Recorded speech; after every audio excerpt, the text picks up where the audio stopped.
In this video, we will learn about the standard output stream and the insertion operator. Cout is the standard output stream and is a part of the IO stream header file in the standard library. To output to the console, we use the insertion operator along with cout.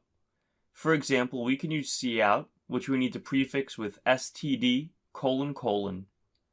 Next comes the insertion operator, which is two opening angular brackets.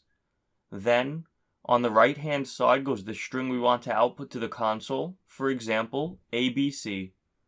Running the code will display the string ABC in the C++ console. Another thing to note is that we can chain multiple insertion operators when outputting information to the standard output stream. Building on the code that we currently have, we can add another insertion operator, and then the string 123. Now, when we run the code, notice that ABC123 is printed to the console. We can use the new line character \n in order to separate this output onto two lines. Let's add another insertion operator and then the new line character so that it is sandwiched between the other two strings. When we run the code, notice that ABC is on the first line and 123 is on the second line.